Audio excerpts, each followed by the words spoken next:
Corte Suprema determina que el síndrome de Down no es una enfermedad y ordena a una aseguradora a dar cobertura médica a un afiliado, Germán. Exactamente, en un fallo unánime, la tercera sala del máximo tribunal acogió un recurso de protección presentado por un padre y su hijo y estimó que el beneficiario no estaba en caso alguno compelido a informar y a declarar que su hijo había sido diagnosticado previamente de síndrome de Down.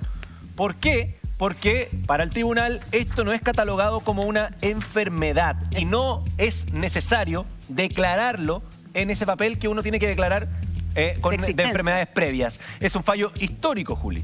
Así, por eso tomamos contacto con Matías Poblete, porque queremos saber más detalles respecto a esto. Él es el presidente de la Fundación Chilena de la Discapacidad, quiero decir.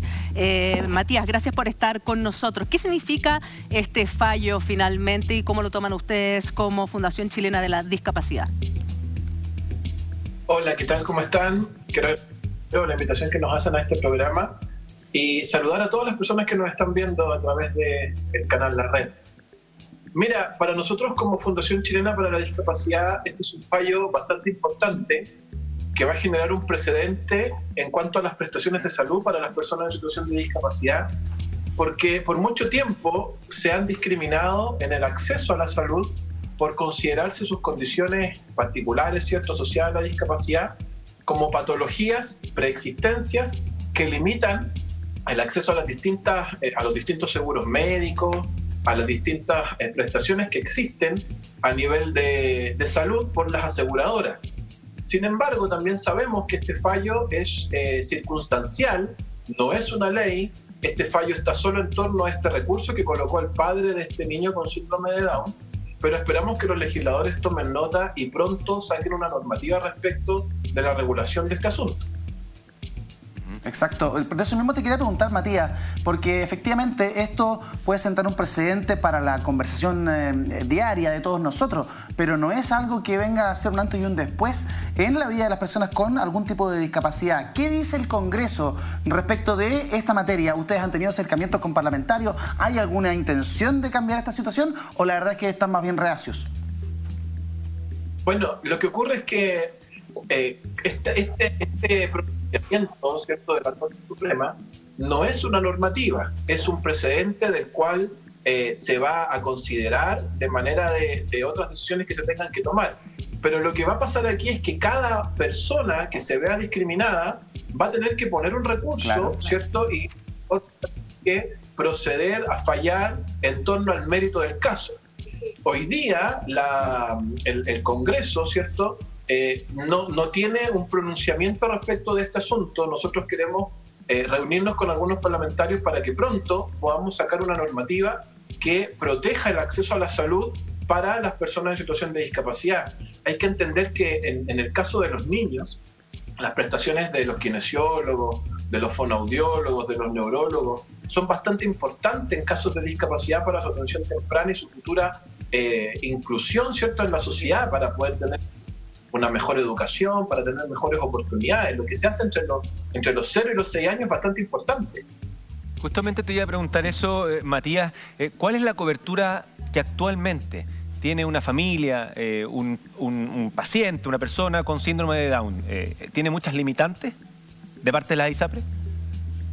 Mira, hay bastantes casos en los que las aseguradoras, ¿cierto?, las ISAPRE, limitan las prestaciones que le dan a las personas en situación de discapacidad, no solo con síndrome de Down, sino que con parálisis cerebral, por ejemplo, con del espectro autista, ¿cierto?, por considerar ciertas situaciones, como te decía antes, como preexistencia o patologías que no le van a dar cobertura, ¿ya?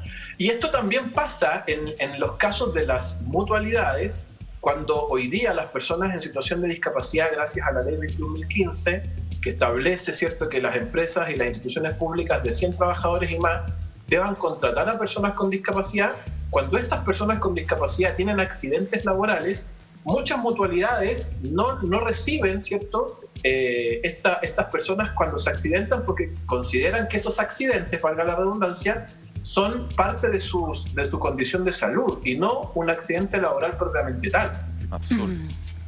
¿Connie? Claro, es que yo creo que esto es una maravilla, porque realmente en este país nos llenamos muchas veces la boca de la inclusión, pero finalmente, si esto no está resguardado por una ley, finalmente ahí queda. Es un poco lo que pasó cuando ya es una obligación, por ejemplo, en las empresas tener un porcentaje de personas con capacidades diferentes. Tuvo que ser ley para que realmente se asumiera y fuera una realidad. Entonces, pero a mí, respecto en este caso puntual, yo imagino que hoy día son muchos los padres que van a llevar su caso también a los tribunales. Entonces, porque finalmente son muchos de ellos que se sienten discriminados porque la ISAPRE lo toma como una enfermedad, siendo que no es una enfermedad, es una condición. Claro, lo que pasa es que aquí este fallo, además, lo que hace es separar la enfermedad de la situación de discapacidad. Cuando una persona está en situación de discapacidad, se enfrenta a barreras que limitan su participación. Barreras culturales, arquitectónicas, de acceso al trabajo, de acceso a la educación. Y la enfermedad es una situación completamente diferente, completamente distinta. Entonces también este pacto reivindica el concepto de discapacidad o de situación de discapacidad. Y es importante que no se quede en un fallo, porque si no, lo que va a ocurrir aquí es que, como siempre pasa, cada vez que las ISAPRES suben los precios de los planes de manera arbitraria, hay personas que van y ponen un recurso de protección, la Corte falla y las ISAPRES tienen que compensar y rebajar los precios. En este caso, si es que no se hace una normativa, va a ocurrir exactamente lo mismo. Cada padre, cada persona con discapacidad que se vea discriminada va a tener que ir a la Corte. La Corte ya va a tener un antecedente de base, ¿cierto? Una sentencia, pero no es una ley. Entonces hoy día los parlamentarios, la bancada transversal por la discapacidad, el vicepresidente de la Cámara de Diputados, que también es una persona en situación de discapacidad, deben tomar nota respecto a esto y trabajar en una normativa que permita que nunca más, ¿cierto?, las personas en situación de discapacidad sean discriminadas en el acceso a la salud. Claro, porque en este caso puntualmente se habla de, no sé cómo la ISAPRE puntualmente intenta hacer pasar como preexistente la condición de este niño, que es una condición. No es una enfermedad, no es una patología, hay que entenderlo así. Entonces, en el fondo, la ISAPRE muchas veces se excusan en estos artilugios de la enfermedad, patología, para no cubrir ciertas intervenciones o tratamientos o situaciones, porque lo consideran preexistente. O sea, si hoy día tú te quieres cambiar de ISAPRE con tu hijo que tiene síndrome de Down, claro, te empiezan a poner otra cara. Pero a mí me ha pasado muchas veces, yo no sé si tú sabes, Matías, mi hija mayor tiene síndrome de Down, que me llaman para ofrecerme seguros de salud complementarios, desde la misma ISAPRE e incluso de unas prestigiosas clínicas del sector oriente. Porque yo tengo uno que es para mí mi marido hace 20 años, cuando mi hijo no nacía. Y yo le digo que sí, me dice, queremos que asuma a su hija, a su hijo, perdón, que es el más chico, que lo meta aquí, acá. Yo le digo, perfecto, yo no tengo ningún problema, al contrario, yo feliz, incluyo en este seguro a mi hijo, pero también a mi hija. ¿Y qué te dicen? Ya. Claro. Te dicen que no. Empiezan las trabas. No, empiezan como pero. ya, sí. Primero te llaman súper insistentemente, pero cuando tú das esa explicación, empiezan ya, lo voy a consultar y le devuelvo el llamado. Hasta el día de hoy estoy esperando que me devuelvan el llamado. Nunca más me llamaron, nunca más me mandaron un mail, nada. ¿Por qué? Porque claro, dicen, pucha, nos metemos en un tete, no sabemos cómo, le tenemos que decir que es preexistente. Cuando no es una preexistencia, cuando no es una enfermedad, es una condición. Y para mí este fallo me parece que es súper justo. Lamentablemente, como dice Matías, los padres con personas con discapacidad o las personas con discapacidad van a tener que ir una y otra vez a tribunales, lo mismo con las alzas de ISAPRE, porque esto no es una ley, Matías. Oye. Así es. Y esto debiera ser... Sí, es que, Perdón. ¿Sí? No tienes que darle, hermano. Matías, es que quiero recoger lo que decía la Juli, para ponerlo como en el contexto. ¿Cuántas personas en situación de discapacidad o con capacidades diferentes hay en nuestro país y que se van a ver obligados a presentar un recurso ante la justicia cada vez que se vean discriminados por un ISAPRE o por FONASA? ¿Cuántas personas son las que viven en esta condición? Hoy día en Chile hay en torno a 3 millones de personas que están en situación de discapacidad. Un dato importante también es que Chile es uno de los países que más niños con síndrome de Down nacen. Sí. Ya es importante también ese dato.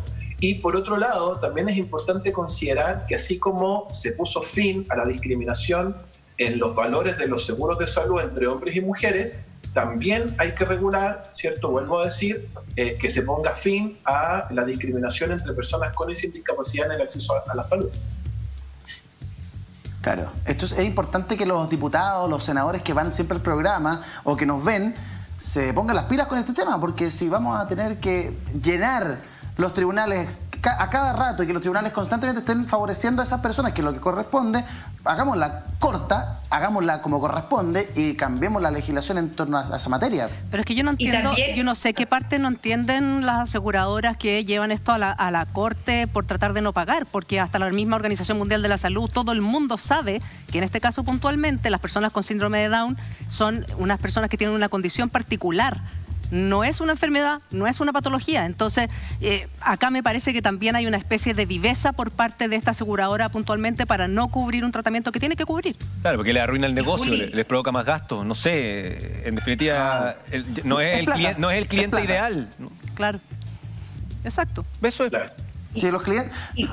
¿Para qué estamos con cosas? Los clientes de la ISAPRE y de FONASA somos buenos clientes cuando estamos sanos nomás. Claro. ¿Sí? ¿Para qué estamos con cosas?